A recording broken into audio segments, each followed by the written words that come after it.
Welcome to this video on circle diagram of the induction motor. The induction motor has a wide range of applications. And the induction motors are available from a few watts of output power to several megawatts of output power. So, selecting an induction motor for a particular application is crucial. If we can predetermine the various parameters of an induction motor for different ranges of loads or load currents, we can easily select an induction motor for a particular application. The circle diagram will help us predetermine those parameters of the induction motor with high accuracy. This video will help you to understand how to draw the circle diagram of an induction motor. Explain how to calculate the various performance parameters of an induction motor from the circle diagram. We need some induction motor data to draw the circle diagram. We can obtain those data by conducting a no-load test and blocked rotor test on the induction motor. Here, the no-load test is equivalent to the open circuit test, and the blocked rotor test is the same as the short circuit test. By conducting the no-load test on the induction motor, we can get the value of no-load voltage, no-load current, and no-load input power. We can write the no-load input power, W0 as √3 V0 I0 cos phi naught. By rearranging this equation, we can determine the lag angle of the induction motor at no load. These are the no-load parameters required to draw the circle diagram of an induction motor. Next, by conducting the blocked rotor test on the induction motor, we can get the value of short-circuit reduced voltage, short-circuit current at reduced voltage, and short-circuit input power at reduced voltage. We can write the short-circuit input power, WSC as √3 VSC ISC cos phi SC. By rearranging this equation, we can determine the lag angle of the induction motor at short-circuited condition.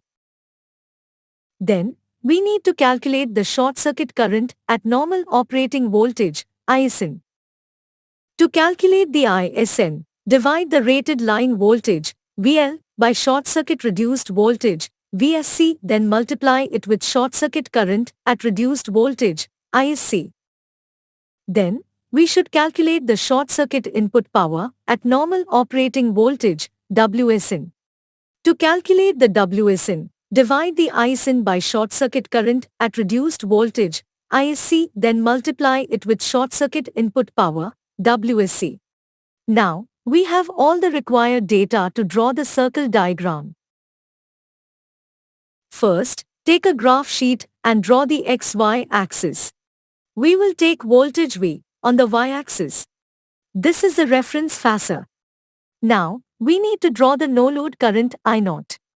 Here, we should carefully select the current scale to limit the circle diameter between 20 to 30 centimeters.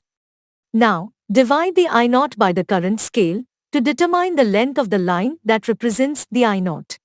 Place a protractor on the voltage axis as shown and mark the lag angle at no load, phi naught. Draw a line from the origin in the phi naught direction for the calculated I0 length. Mark the second end of this line as O'. The line OO' represents the phasor of I0. From the O', draw a horizontal line parallel to the x-axis. Next, we need to draw the phasor of short-circuit current at normal operating voltage, ISN. So, we need to determine the length of ISN using the same current scale. Place a protractor on the voltage axis as shown, and mark the lag angle at short-circuit, phi SC. Draw a line from the origin in the phi SC direction for the calculated ISN length. Mark the second end of this line as A. Now, join the points O' and A. This line is called the output line of the induction motor. Using a compass, draw a perpendicular bisector to the output line. This line will intersect line O'(B) at point C. Point C is the center of the circle. Draw a circle by taking O'(C) as the radius in a compass and keeping C as the center. This circle goes through point A and meets the horizontal line at point B. Draw a vertical line from point A to the x-axis. This line represents the short circuit input power at normal operating voltage, WSN. The WSN consists of fixed loss and variable losses. Now, let us determine the power scale by dividing the WSN by the length of the line, AD. From the nameplate details of the motor, we can identify its rated output power. To calculate the length of the line that represents the output power, divide the rated output power of the motor by the power scale. Extend the vertical line AD from point A for the calculated length of the output power line. Here, line AA' represents the rated output power of the induction motor. From point A', draw a line parallel to the output line. It will intersect the circle at point P. Now, join the points P and O.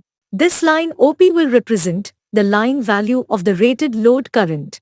The angle between OP and the voltage phasor is the lag angle of the induction motor at full load. The line AF represents the copper losses in the motor. It includes stator copper loss and rotor copper loss. To separate these losses, mark point E with the help of the stator resistance to rotor resistance ratio. The line connecting the points O' and E is the torque line. Parallel to the torque line, draw a tangential line to the circle. From that tangential line, draw a vertical line to the torque line. This line represents the maximum torque that the motor can generate. Finally, draw a vertical line from the point P to the x-axis to represent the total input power of the motor. So, we have constructed a circle diagram of an induction motor. Let us now learn to predict the various performance parameters of the induction motor from the circle diagram. Multiply the length of the line PT with the power scale to get the total motor input power in watts. Multiply the length of lines ST, SR, and QR with the power scale to get the values of fixed loss, stator copper loss, and rotor copper loss, respectively. To calculate the rotor input power and output power, multiply the length of lines PR and PQ, respectively, with the power scale. To calculate the slip, divide the length of the line QR by the length of the line PR. Divide the length of the line PQ by PT to determine the motor efficiency.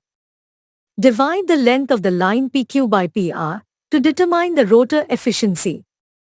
The performance parameter of the induction motor we obtained from the circle diagram will help us to decide whether the motor is suitable for the particular application.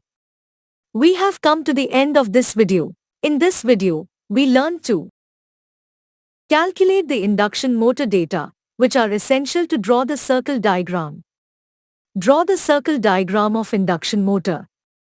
Determine various performance parameters of the induction motor from the circle diagram. Watch our video, Predetermination of an Induction Motor Performance using the circle diagram, to understand how to calculate the performance parameters of an induction motor.